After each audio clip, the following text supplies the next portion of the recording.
Hello दोस्तों, आप सभी का स्वागत है आपके अपने यूट्यूब चैनल इसराफिल स्टडी में। आज हम कक्षा 10 गणित में इस क्वेश्चन को बेहतरीन तरीका से सिद्ध करना सीखेंगे। इस प्रकार के क्वेश्चन हर साल मैट्रिक बोर्ड एग्जाम में पूछा जाता है, तो ज़्यादा चांस है कि इस बार भी पूछा जा सकता है। तो इसलिए इसे अच्छे तरीके से समझिएगा ताकि आप बोर्ड एग्जाम में अच्छे नंबर प्राप्त कर सके। तो चलिए हम वीडियो को शुरू करते हैं। तो क्वेश्चन है दोस्तों, सिद्ध कीजिए कि √5 एक अपरिमेय संख्या है। यानी हमें सिद्ध करना है कि √5 एक अपरिमेय संख्या है। तो देखिए हल। तो जब भी हम अपरिमेय संख्या सिद्ध करेंगे तो जो हमें अपरिमेय संख्या दिया रहेगा ना, उसे हम परिमेय संख्या मानेंगे। हम इसे 3 स्टेप में हल करेंगे। तो पहला स्टेप में लिखेंगे दोस्तों हम माना।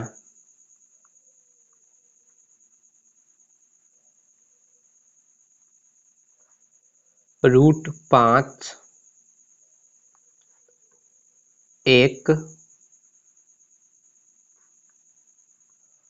परिमेय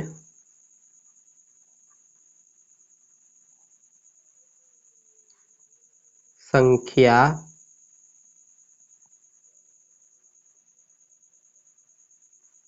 है। ठीक, जब भी हम कोई भी अपरिमेय संख्या को सिद्ध करेंगे तो उसे हम पहले परिमेय संख्या मानेंगे। तो यहाँ ध्यान दीजिए, हमने √5 को परिमेय संख्या माना है, तो हम अब √5 को दोस्तों p/q के रूप में लिख सकते हैं कि नहीं। परिमेय संख्या को हम p/q के रूप में लिख सकते हैं। तो इसीलिए हम √5 को लिख सकते हैं p/q। ठीक, परिमेय संख्या को हम p/q के रूप में लिख सकते हैं। तो √5 को हमने p/q के रूप में लिख दिया, जहां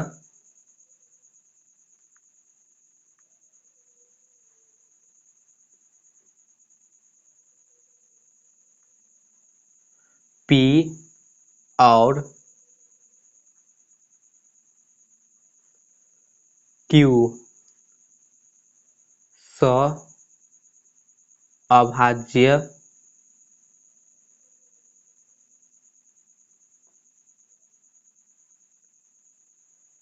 संख्या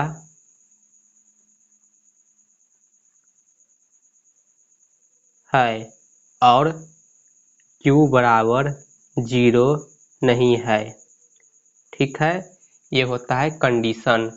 यानी हमने √5 को परिमेय संख्या माना है, तो परिमेय संख्या को हम p/q के रूप में लिख सकते हैं, जहां p और q अभाज्य संख्या है और q बराबर 0 नहीं है। तो यहाँ देखिए, यहाँ p और q हमारा अभाज्य संख्या है, तो हम जान लेते हैं कि अभाज्य संख्या किसे कहते हैं। वैसी संख्या जिसमें खुद से और एक से ही भाग लगे उसे हम अभाज्य संख्या कहते हैं, या वैसी दो संख्या जिसका मौसह एक हो, एक के अलावा कोई भी संख्या नहीं रहे, तो उसे हम अभाज्य संख्या कहेंगे। जैसे कि 2 और 3, तो ये हमारा अभाज्य संख्या है। कैसे? तो देखिए, 2 है, 2 को हम 1 से भाग दे सकते हैं और 2 से, और कोई संख्या से भाग दे सकते हैं नहीं। उसी प्रकार हम 3 को भी 1 से भाग दे सकते हैं और 3 से ही भाग दे सकते हैं। तो यहाँ देखिए, 2 में 1 से खुद से ही भाग लग रहा है, उसी प्रकार यहाँ 3 में भी 1 से और खुद से ही भाग लग रहा है। तो वैसी संख्या जिसमें खुद से और 1 से ही भाग लगे उसे हम अभाज्य संख्या कहेंगे। इसीलिए 2 और 3 हमारा अभाज्य संख्या है। या यदि 2 और 3 का मौसह 1 आता है तब भी ये हमारा अभाज्य संख्या होगा। तो यहाँ देखिए, 2 को हम 2 गुने 1 लिख सकते हैं, उसी प्रकार 3 को भी हम 3 गुने 1 लिख सकते हैं। तो मौसा हम कैसे निकालते हैं? मौसा निकालने के लिए हम इस दोनों में उभयनिष्ठ गुणनखंड देखेंगे। तो इस दोनों में उभयनिष्ठ गुणनखंड है 1, तो इसीलिए इस दोनों का मौसा क्या होगा? 1। तो यहाँ देखिए इस दोनों संख्या का मौसा कितना आ रहा है? 1। तो इसीलिए 2 और 3 सअभाज्य संख्या है। तो हमने यहाँ P और Q को सअभाज्य संख्या माना है। तो P में भी 1 से ही भाग लगेगा और Q में भी 1 से भाग लगेगा और P से ही भाग लगेगा और यहाँ Q से ही भाग लगेगा। तो इसे हम सअभाज्य संख्या कहेंगे। तो इसीलिए यहाँ P और Q सअभाज्य संख्या है। इसे ध्यान दीजिएगा, इसी के आधार पर हम √5 को अपरिमेय संख्या सिद्ध करेंगे। तो इतना करने के बाद अब दोस्तों हम यहाँ लिखेंगे दोनों तरफ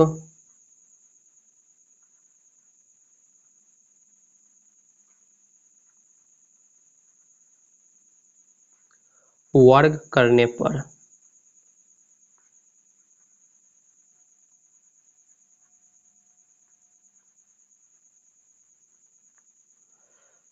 तो बराबर के इस तरफ है √5, तो √5 का वर्ग करेंगे।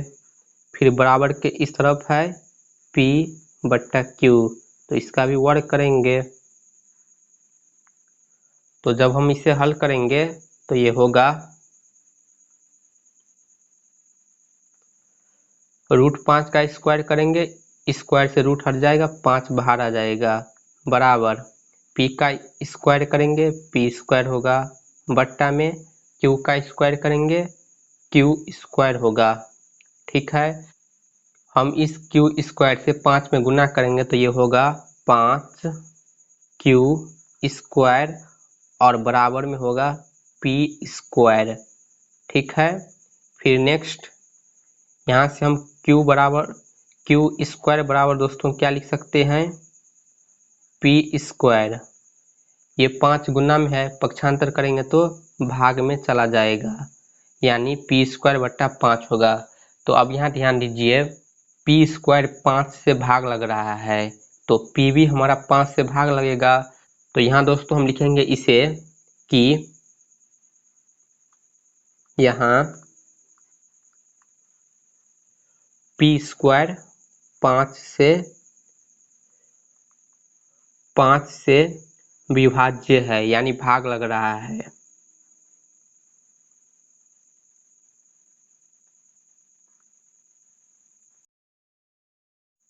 तो P स्क्वायर 5 से विभाज्य है, तो दोस्तों P भी 5 से विभाज्य होगा। तो अब लिखेंगे फिर यहाँ P भी 5 से विभाज्य होगा। P स्क्वायर 5 से विभाज्य है तो P भी 5 से विभाज्य होगा। इस प्रकार हम इसे लिख देंगे। ठीक है, P स्क्वायर है और बट्टा में 5 है, तो 5 से P स्क्वायर भाग लग रहा है, तो P भी 5 से भाग लगेगा। क्यों? क्योंकि हम P स्क्वायर को P गुने P बट्टा 5 लिख सकते हैं। तो जब हम इसे तोड़ेंगे तो ये होगा P गुने P बट्टा 5। तो यहाँ देखिए P भी 5 से भाग लग रहा है, तो इसी को हमने यहाँ लिख दिया कि P स्क्वायर 5 से विभाज्य है, तो P भी 5 से विभाज्य होगा। तो यह है दोस्तों पहला स्टेप। यहाँ जो ये Q स्क्वायर बराबर P स्क्वायर बट्टा 5 है, इसे हम समीकरण 1 मान लेते हैं। ठीक है, अब यहाँ ध्यान दीजिए, हम लिखेंगे पुनः माना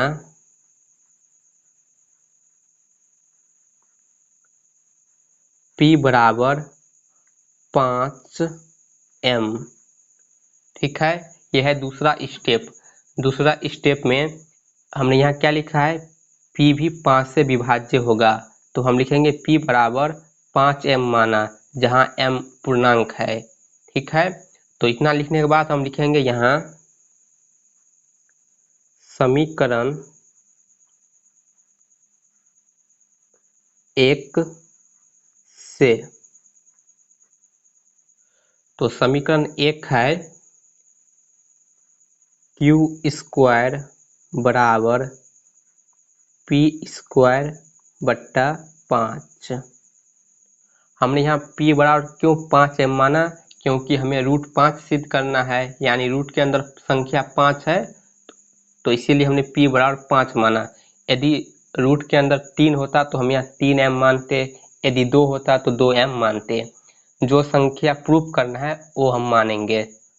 तो यहाँ अब देखिए हम लिखेंगे क्यू स्क्वायर बराबर, यहाँ देखिए पी स्क्वायर है तो p बराबर हमने माना है 5m, तो यहाँ लिखेंगे p की जगह 5m, लेकिन यहाँ p स्क्वायर है तो इसका हमें स्क्वायर करना होगा, तो स्क्वायर कर लेते हैं और बट्टा में 5 है तो 5। तो जब हम इसे हल करेंगे तो ये होगा क्यू स्क्वायर बराबर 5 का स्क्वायर करेंगे 25, ठीक, m का स्क्वायर करेंगे m स्क्वायर बट्टा में 5, ठीक है। हम 5 से 25 को काट सकते हैं, तो 5 से 25 भाग लगेगा, 5 बार में 5 25। तो ये होगा दोस्तों क्यू स्क्वायर बराबर 5m स्क्वायर। तो यहाँ से हम m स्क्वायर बराबर दोस्तों क्या लिख सकते हैं, क्यू स्क्वायर, ये 5 गुना में है, बराबर के इस तरफ पक्षांतर करेंगे तो भाग में चला जाएगा, यानी m स्क्वायर बराबर होगा क्यू स्क्वायर बट्टा 5। तो यहाँ देखिए फिर से क्यू स्क्वायर 5 से भाग लग रहा है, तो क्यू भी 5 से भाग लगेगा, तो हम यहाँ फिर से लिखेंगे क्यू स्क्वायर 5 से विभाज्य है।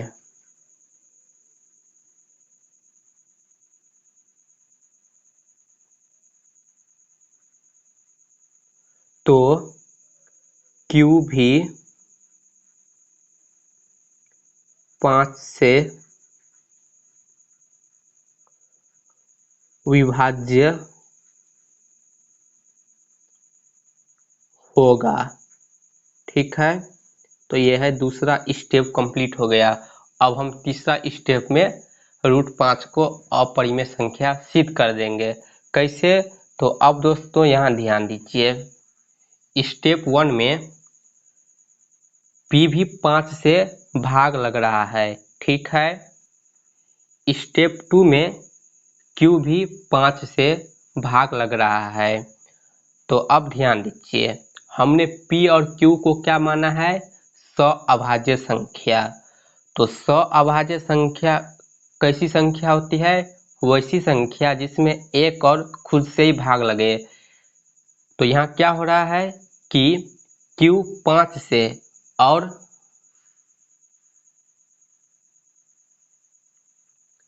p भी 5 से भाग लग रहा है। तो हमने जो यहाँ माना है √5 परिमेय संख्या है, जिसे हम p बट्टा q के रूप में लिख सकते हैं। जहाँ p और q सअभाज्य संख्या है, तो हमें पता है कि सअभाज्य संख्या एक से और खुद से ही भाग लगता है, लेकिन हमने जो यहाँ माना है सअभाज्य संख्या p और q, इस दोनों में 5 से भाग लग रहा है। तो हमने जो ये माना है ये गलत है।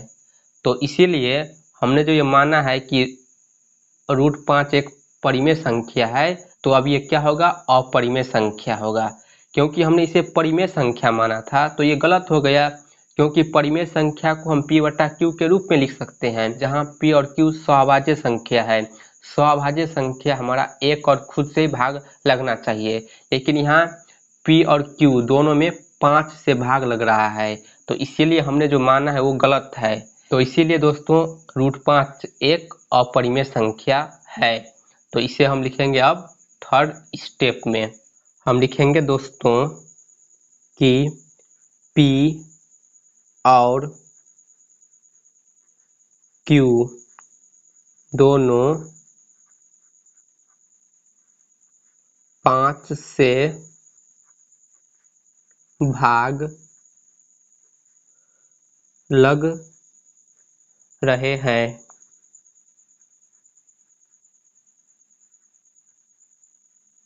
लेकिन हमने माना था कि P और Q सह अभाज्य संख्या है, जो कि हमारी मान्यता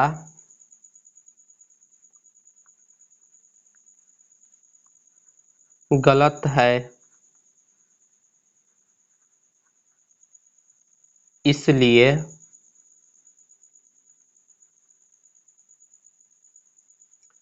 √5 एक अपरिमेय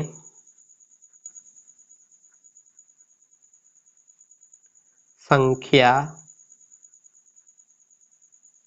है। तो दोस्तों, इस प्रकार हम √5 को अपरिमेय संख्या सिद्ध करेंगे। आप इसे हल करना सीख गए हैं। तो यदि इसी प्रकार √2, √3, √7 दे दिया जाए तो आप आसानी से हल कर सकते हैं। इसी तरीका से आपको कॉन्सेप्ट याद रखना है। हमने इसे 3 स्टेप में सिद्ध कर दिया।